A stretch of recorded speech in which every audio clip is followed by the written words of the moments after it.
Welcome back to the Barca Breakdown. My name is Yusef. I'm here with my co-host Adam.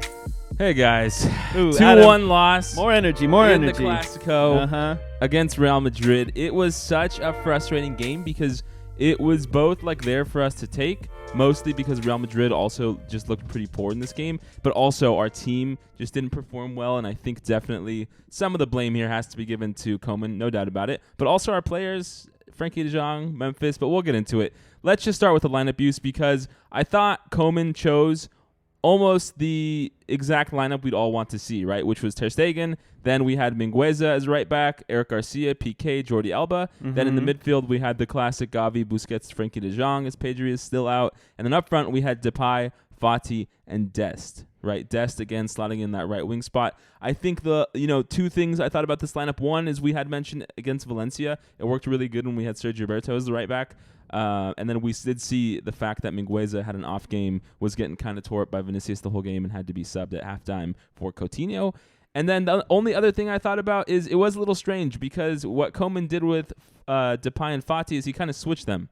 In this game, we had Fati basically as the striker and then Depay on the left wing, whereas in other games that had been reversed. And it didn't work out clearly this game, right? Memphis Depay is also with Frenkie De Jong, one of the players who, really disappointed this game. And, Ansu, young, getting back from injury, but did not have a really threatening game either. I mean, the whole game, right, was basically Barca had a good possession. We had a lot of passes that were not very direct, were not very, threatening. And then Madrid would get it, go on the counter, and, be very threatening. And that's just the difference. I think, I saw someone on social media post, like, other teams need a few good opportunities to score one goal. Barca need 20 opportunities to score one goal, right? It's just we're not clinical and we're not set up tactically in a way that's going to actually produce any offense. And we saw it this game, right? We were controlling the first half. I thought we started out really well. And then, boom, we get hit on a few counters. Vinicius is tearing us up. And then, David Alaba scores the first goal.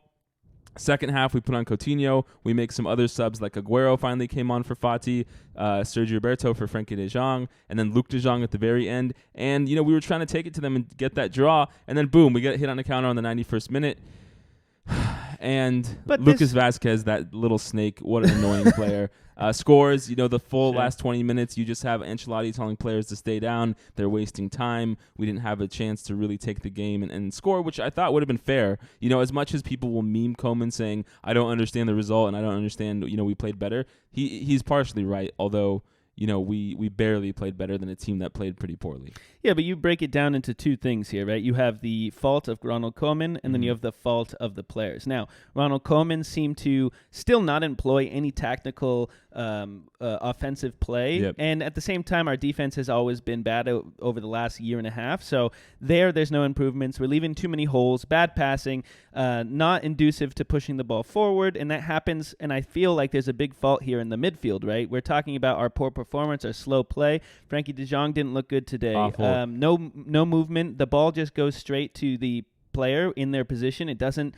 There's no leading, right? Yeah, there's no leading. There's no Space. athleticism. There's no speed. I feel like that's our huge issue is that when we get the ball, all we do is let the defense set up, and then we just slowly pass around the edges and basically have to pray that either Alba or Serginho Dest are going to cross it in and somehow we'll get either a header or a goal. Dest did miss that big opportunity that he huge. had. Had he scored that, might have changed the game, right? Would have tied it up for sure. I don't know. It just it sucks because there are some glimmers of hope. Like, okay, Aguero scored his first goal. That was good to see. He was clinical when he got one opportunity from a Dest cross, right? We have Dembele coming back who will also help provide offensive threat.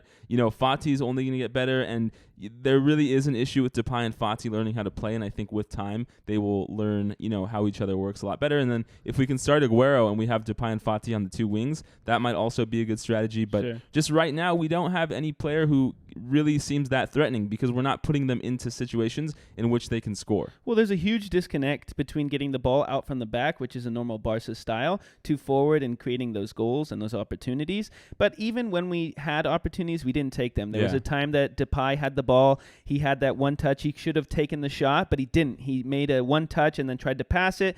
At that point, you've already had Real Madrid close down the space. They're not letting Depay create, which is not really... Depay should really force Courtois to make saves on the goal, because at the end of the day, I don't know how many opportunities that Courtois stopped, but it's probably not that many. Yeah, exactly. I mean, that's the issue, is that I feel like, and I had made a post on Reddit about this on the Our Barca page, is that I feel like we don't use Depay in the best way possible, and that's because I think Depay is most threatening when he is running towards goal with the ball and has people to connect with. Sure. And on Barca, that situation just never happens. Like you alluded to earlier, a lot of times when Frenkie or Gavi got the ball and both of them didn't have a good day, again, we're playing a 17-year-old in El Clasico in a game where if we beat Real Madrid, we would have went up above them on points and had a good chance at, at least fighting this season.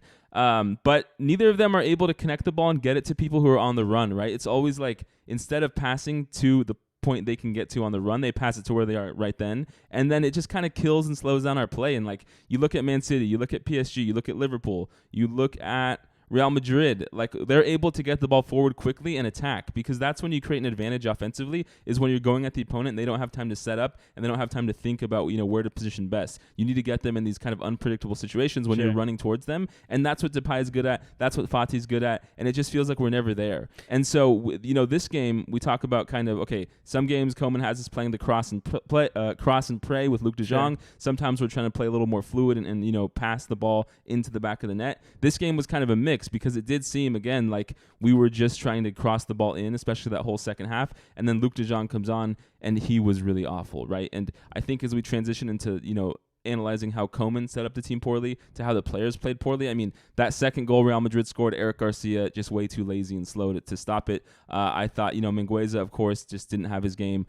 Frenkie De Jong, Depay didn't look good. Fati, like, there's no player on the team who you really look at who played too well. I thought PK was, okay, which in this game for Barca players is one of the best Barca players. Busquets also had some nice passes that I thought were pretty good and commendable. It's just not enough across the board. So for the laziness part, I think we're consistently out of position, right? We're not marking our men. We're leaving too much space open. Like, our players are too lazy sometimes. We're watching the ball instead of acting on the ball. And I feel like at the end of the day, especially with a team like Real Madrid, Karim Benzema and Vinicius are both very threatening. And so you can't allow them to have that space. Luckily, Benzema wasn't even really he had threatening as he has been in this whole season. He had a bad game. Yeah, there was the one opportunity he should have put away. There was two. There was another one where he just shot it right at Stegen, and Stegen got a nice save. And that's the highlight, though. I see it as there was a chance for us to win this game if Dest scored that goal. We played a little bit better because we did score the goal at the end. But at the end of the day, Real Madrid played poorly. Really poorly. So like, they're not going to leave this game being happy, right? Like, the fact that they were just wasting time the whole game. Lucas Vazquez somehow never got a yellow card, even though he committed quite a few fouls. So bad. There was a handball on Toni Kroos that should have at least been looked at by VAR. So there were some clear things here that didn't go our way, and like, it's what makes it hard to look at this game, because we were just not good enough. But being not good enough was almost good enough to beat Real Madrid, which is just crazy. And now we're looking at Koeman, who has the first manager to lose 3 Clásicos since 1935-36 season. That is a long effing time ago, And what's so frustrating is that Laporta had a chance to sack Koeman twice. He hasn't done it. I feel like it's just too late for us to do it now. I mean, what's most depressing about Koeman is that there is no improvement, right? Sure. Like, we improved a little bit around January, February, March of 2021 when we were doing well in the Copa del Rey and we were starting to charge in La Liga last season. And then remember that international break, it all went downhill. Sure. And then this season has just continued at that low level. And what we just want to see is some progress, right? We want to see that, like, it looks like these players practice offensive sets and offensive movements in practice, and it just does not look like that. I mean, it looks like no one has a clear idea of how to score a goal on this team. No, that has to go down to Koeman at some level, right? Obviously, if the players are individually performing not very well, that's one thing. But if you're talking about the whole team not performing well and there's no strategy on the pitch, you have to say that what is Koeman doing that has been so integral and so different compared to that time that we had, like you just mentioned, in the Copa del Rey of last year, right before the international break. Mm-hmm. But what's tough though too is it's not Koeman. It's Koeman, Setien, Valverde. True. It just has felt for the last 5-6 years that slowly going down. Well, not just that, but all of our players regress at Barca. Sure. Which is really frustrating. Like, you see Liverpool, you see Man City, you see these two top teams for the last few years, even Chelsea with Thomas Tuchel, and you see players there get better. And that's what can like help move a team and improve them quickly. You see, right, like Phil Foden get better. You see Mo Salah get better. I mean, Mane, Firmino got a lot better at the beginning of their time in that Champions League win for Liverpool. It's like at Barca, it's really hard to name a player in the last 5 years who got better on our team. And it's just, you can't win like that. You can't have players not progressing and not, moving on in their career. You can't win like that. And then also, it's going to de-incentivize other players from wanting to come here. I mean, there were some rumors this week, of course, just Spanish rumors about Barca trying to get Mbappe or Haaland. And it's like, would you really want to go to this Barca team that doesn't look like anyone's improving, that, I doubt players look that happy because we're having such a rough patch. And so it's just more and more depression. But that's kind of like the problem we see here when we play these games, is that I feel we're never going to move forward because we just can't create any cohesion between our players, and like it's just mentally deteriorating, right? And so I think at the end of the day, players like Des who have these spotlights of greatness and who are they need to be utilized to their strengths, and I feel like they're all just getting weaker and weaker because Koeman is employing tactics that don't benefit the team or the players individually. One correction, the only player who has gotten better is the man who's injured, right? And I think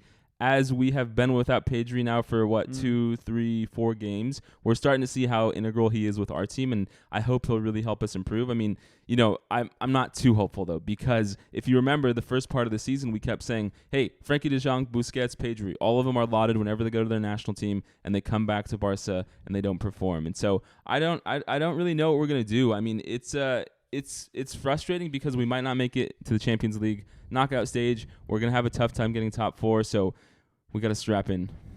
But what's to strap in? At this point, I feel like we just time and time again watch these games and we have the same criticisms. And I think anybody who's watching Barcelona has those criticisms. Now, what really goes down is like, how is Koeman not taking that criticism and creating new strategies or creating new tactics? I don't know. Well, I think he's trying. He's just not good enough. Right? But I mean, it seems like he just switches between two tactics, both which don't work, and both do not create, if me and you watch this game, we're like, hey, our midfield is not facilitating a lot of work. We can't get the ball forward. We're not taking the shots that we can. If I was Koeman, I would just be like, hey, Depay, you get the ball in a good position, take the shot. Force Courtois to make a save. It's in my head, it's pretty simple. Now, is that kind of that deteriorating mindset of Depay is not confident anymore? So, when he gets the ball in that position, he doesn't want to take that shot. That could be, but at the end of the day, he's not being set up for a successful chance. I don't think, at least. Well, let us know in the comments what you guys think. Hit us up on Twitter and Instagram at BarcaBreakdown. Sure. We got a game this Wednesday coming up, another La Liga game. We hope, the team looks back on this and sees, hey, there were some chances for better success. I'm hoping Dembele will get healthy soon. Maybe Dembele will add an extra element to the game that will, see us have more success. But other than that, thank you guys so much. Good luck. Thanks.